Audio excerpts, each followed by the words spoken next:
दोस्तों आज की इस वीडियो में बात करेंगे कि गर्मियों में आपको पौधे लगाने के लिए मिट्टी कैसे तैयार करनी चाहिए।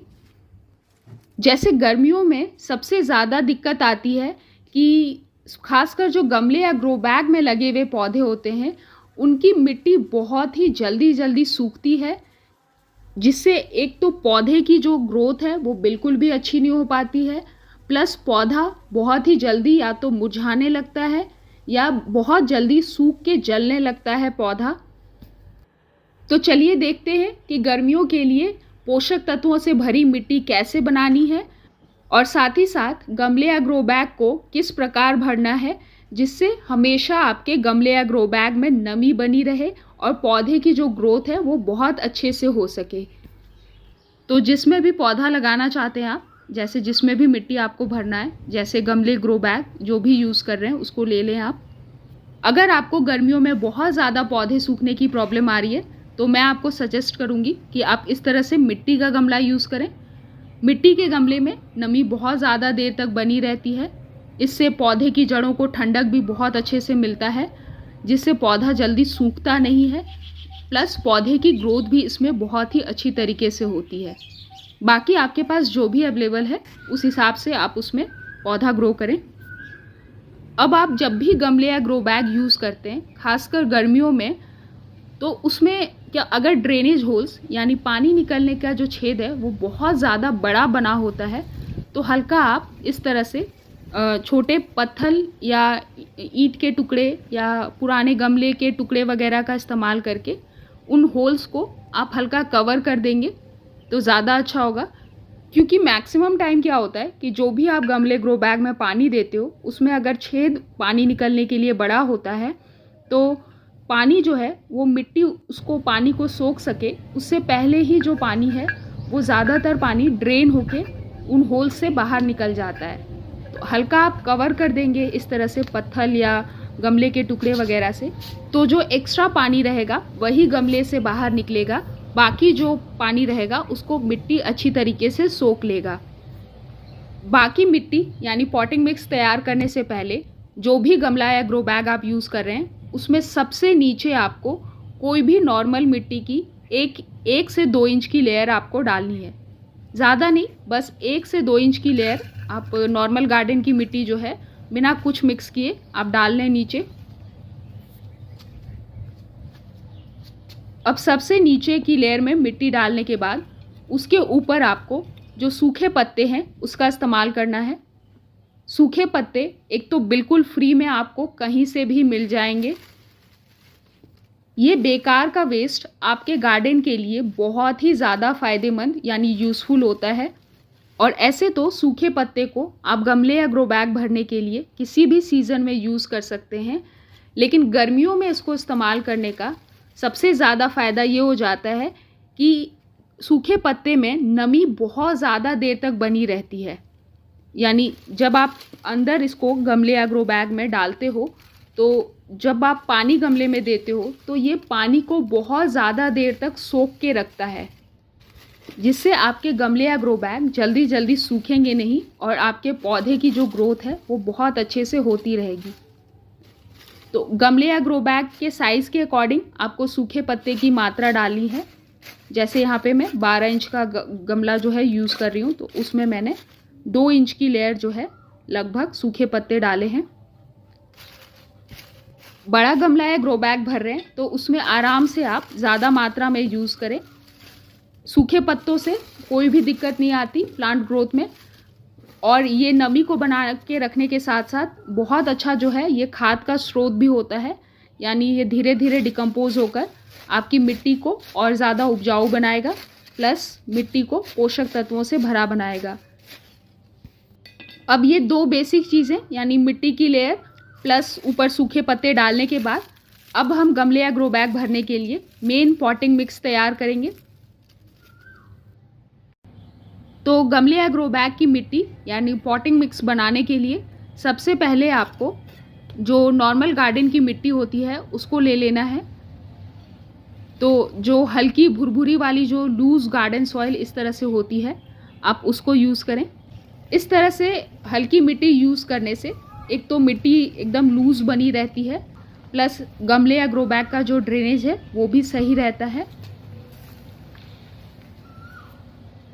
अब लूज़ मिट्टी के साथ साथ जब भी मैं ग्रो बैग या गमले के लिए या ज़मीन क्यारी के लिए मिट्टी तैयार करती हूँ या उनमें मिट्टी भरती हूँ तो मैं उसमें क्ले सॉइल भी ज़रूर मिलाती हूँ।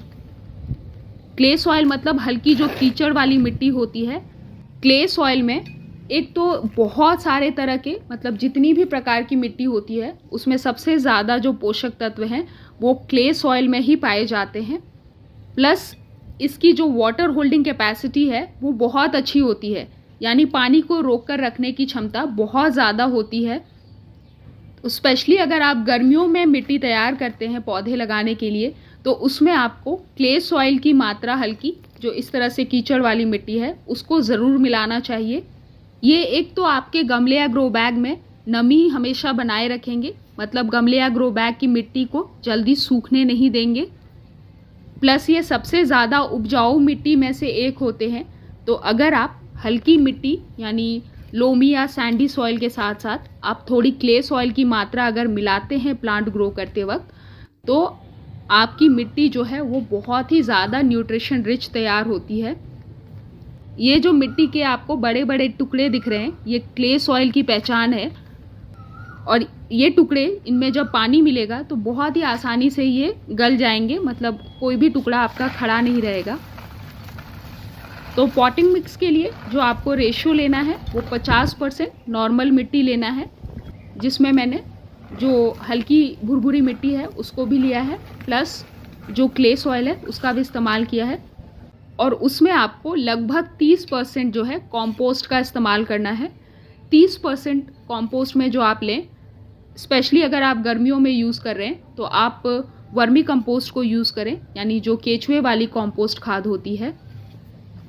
केचुए वाली खाद एक तो कई सारे तरह के पोषक तत्वों से भरपूर होती है, प्लस इनकी जो वाटर होल्डिंग कैपेसिटी होती है बाकी कंपोस्ट खाद के मुकाबले वो बहुत ही ज़्यादा होती है, यानी पानी को रोक कर रखने की क्षमता बहुत ज़्यादा होती है। 30% लगभग आपको कंपोस्ट खाद यानी वर्मी कंपोस्ट खाद लेना है। वर्मी कंपोस्ट नहीं मिलता है तो ही आप किचन वेस्ट या फिर गोबर की खाद का इस्तेमाल करें। अब बाकी जो 20% है इसमें आपको कोकोपीट लेना है। कोकोपीट यानी जो नारियल के छिलके का बुरादा होता है। कोकोपीट एक तो आपकी मिट्टी को हल्का बनाए रखता है, प्लस इसका सबसे बड़ा फ़ायदा होता है कि इसकी भी जो वाटर होल्डिंग कैपेसिटी है यानी पानी को सोखने या रोकने की क्षमता बहुत ज़्यादा होती है।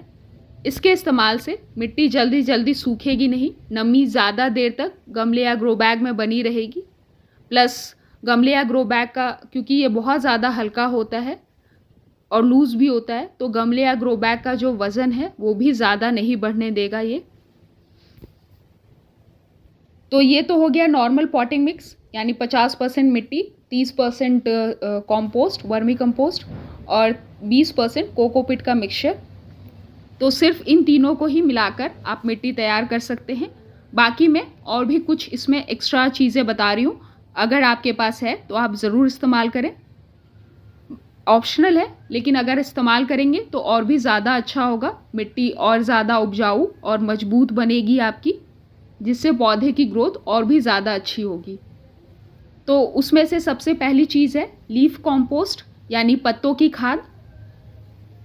अगर आप घर पे पत्तों की खाद तैयार करते हैं तो उनको मिट्टी तैयार करते वक्त यानी पॉटिंग मिक्स बनाते वक्त उसमें ज़रूर मिलाएं। ये बहुत अच्छा खाद का स्रोत होते हैं। इसमें कार्बन की मात्रा अच्छी होती है और भी कई सारे तरह के गुण होते हैं, जिसके बारे में कभी और वीडियो शेयर कर कंप्लीट जानकारी दूंगी।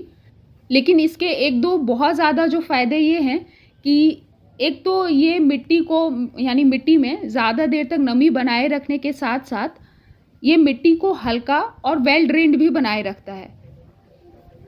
क्योंकि हम यहाँ पे सूखे पत्ते भी इस्तेमाल कर रहे हैं गमले को या ग्रो बैग को भरने के लिए, तो बहुत ज़्यादा लीफ कॉम्पोस्ट यानी पत्ते की खाद को इस्तेमाल करने की ज़रूरत नहीं है।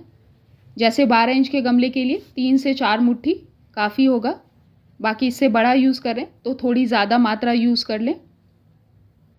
अब अगला, कोई भी पौधा लगाने के लिए जब भी आप मिट्टी तैयार करते हैं तो हमेशा मेक श्योर करें कि कोई ना कोई उसमें फंगीसाइड ज़रूर मिलाएं। यानी अगर ऑर्गेनिक तरीके से आप प्लांट्स ग्रो करते हैं तो उसमें आप ट्राइकोडर्मा फंगीसाइड यानी फफूंदनाशक मिलाएं। मिट्टी तैयार करते वक्त फंगीसाइड मिलाना इसलिए ज़रूरी होता है क्योंकि ज़्यादातर हमारे प्लांट्स जो हैं वो मिट्टी में मौजूद फंगस की वजह से ख़राब होते हैं। स्टार्टिंग में ही पॉटिंग मिक्स में फंगीसाइड मिला लेने से जल्दी से मिट्टी में फंगस की प्रॉब्लम नहीं आती। तो ट्राइकोडर्मा लगभग आपको 1 छोटा चम्मच जो है वो यूज़ करना है। कोई फंगीसाइड नहीं है तो आप हल्दी की मात्रा मिला लें, यानी टर्मरिक की। हल्दी में जो है एंटी फंगल एंटीबैक्टीरियल प्रॉपर्टीज़ होता है, यानी ये बहुत अच्छा कीटनाशक और फफूंदनाशक का भी काम करता है। प्लस अगर फंगीसाइड बाकी मिला भी रहें तो भी आप अगर मिट्टी तैयार करते वक्त हल्दी मिलाते हैं तो ये आपकी मिट्टी के लिए बहुत अच्छा होता है, क्योंकि ये मिट्टी में माइक्रोबियल एक्टिविटीज़ बढ़ाता है, जीवाणुओं की संख्या बढ़ाता है। तो लगभग 2 से 3 चम्मच आप हल्दी मिलाएं, जिस हिसाब से आप जितनी मात्रा में मिट्टी तैयार कर रहे हैं उस अकॉर्डिंग। हल्दी के साथ साथ अगर आपके पास नीम खली है तो नीम खली की मात्रा थोड़ी मिला लें मिट्टी तैयार करते वक्त। नीम खली जो है बहुत अच्छा, ये भी फफूंदनाशक कीटनाशक के साथ साथ नीम खली एक बहुत अच्छा खाद का स्रोत भी होता है। मतलब ये एक तो ये मिट्टी को कई प्रकार के रोगों से भी और कीटों से दूर रखेगा, बचा के रखेगा आपकी मिट्टी को, प्लस मिट्टी को यानी मिट्टी की उपजाऊ क्षमता को भी बढ़ाएगा। बहुत ज़्यादा यूज़ करने की ज़रूरत नहीं है, लगभग 1 से 2 मुट्ठी इतनी मिट्टी के लिए काफ़ी है। एक्स्ट्रा में आप चाहें तो इसमें कैल्शियम सप्लीमेंट या फास्फोरस सप्लीमेंट आप मिला सकते हैं। तो उसके लिए अगर आपके पास बोन मील है तो बोन मील 1 से 2 चम्मच, 1 से 2 बड़ा चम्मच आप मिला लें। टोटली ऑप्शनल है, अगर आपके पास है तो मिलाएं, नहीं है तो बाद में भी मिला सकते हैं या नहीं भी मिला सकते हैं। मिलाते हैं तो और ज़्यादा अच्छा होगा, मिट्टी और ज़्यादा उपजाऊ बनती है। या फिर आप बिल्कुल फ्री की चीज़ लकड़ी की राख है तो उसको मिला लें, ये भी बहुत अच्छा कैल्शियम का स्रोत होता है। और भी इसमें कई सारे तरह के पोषक तत्व होते हैं।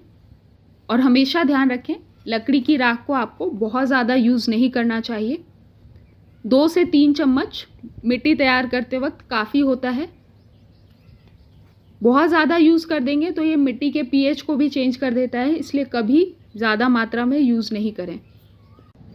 अब मेन पॉटिंग मिक्स यानी 50% मिट्टी, 30% कॉम्पोस्ट और 20% कोकोपीट के साथ साथ ये सारे एक्स्ट्रा जो भी पोषक तत्व हैं उनको मिट्टी में मिलाने के बाद आपको मिट्टी को यानी पॉटिंग मिक्स को अच्छी तरीके से मिक्स कर लेना है।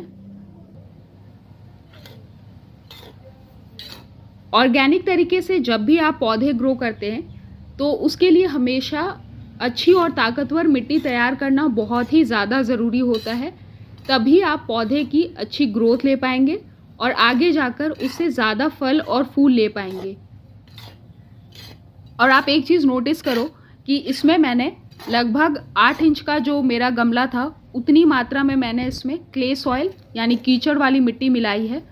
उसके बाद भी आप देखो, जो सभी चीज़ों के मिलाने के बाद जो मिट्टी का कॉम्पोजिशन यानी मिक्सचर तैयार हुआ है वो एकदम हल्का और भुरभुरा है। और अब ये जो पॉटिंग मिक्स है वो गमले या ग्रो बैग में भरने के लिए बिल्कुल रेडी है। तो जैसे सबसे नीचे मिट्टी की लेयर है, उसके ऊपर लगभग 2 इंच की लेयर पत्तों की है, सूखे पत्तों की। और उसके ऊपर फिर आपको जो है जो पॉटिंग मिक्स आपने तैयार किया है उसको डालना है। तो थोड़ी लेयर तैयार किए हुए पॉटिंग मिक्स की डालने के बाद फिर से आप थोड़ी सूखे पत्ते की लेयर डाल दें। तो इससे क्या है कि हर एक लेवल पे यानी पूरे गमले या ग्रो बैग में जो है नमी अच्छे से बनी रहेगी। और जैसे यहाँ पे मैं 12 इंच का गमला यूज़ करी तो इसमें मैं बस 2 लेयर जो है पत्तों की डालूँगी। बाकी अगर आप इससे बड़े गमले या ग्रो बैग जैसे 18 बाय 18 या 20 बाय 20 या 24 बाय 24 इंच वाले गमले ग्रो बैग यूज़ कर रहे हैं तो उसमें आप ज़्यादा लेयर जो है पत्तों की डाल सकते हैं। इस तरह से छोटे गमले वगैरह में सूखी टहनियों को आपको नहीं डालना है, इनको हटा लेना है। 18, 20 या 24 इंच वाले गमले में सूखी टहनियाँ भी डलती हैं तो उससे कोई दिक्कत नहीं है। फिर पत्तों की दूसरी लेयर डालने के बाद फिर से आपको ऊपर से अच्छी पॉटिंग मिक्स की लेयर कवर कर देनी है, यानी भर देनी है गमले में। और जब भी आप सूखे पत्ते नीचे डालते हैं तो ऊपर आप मिट्टी जो है एकदम टॉप तक गमले या ग्रो बैग में भरें, क्योंकि सूखे पत्ते जो हैं वो धीरे धीरे डिकम्पोज होंगे तो ऊपर से मिट्टी नीचे दबेगी। पत्तों की लेयर डालने से, यानी सूखे पत्ते डालने से, एक तो गमले या ग्रो बैग में नमी भी ज़्यादा देर तक बनी रहेगी, पानी जल्दी जल्दी सूखेगा नहीं, प्लस जो गमले ग्रो बैग का वज़न है वो भी ज़्यादा नहीं बढ़ेगा, और जो मिट्टी की रिक्वायरमेंट होती है वो भी बहुत कम मिट्टी आपको उसमें इस्तेमाल करने की ज़रूरत पड़ेगी।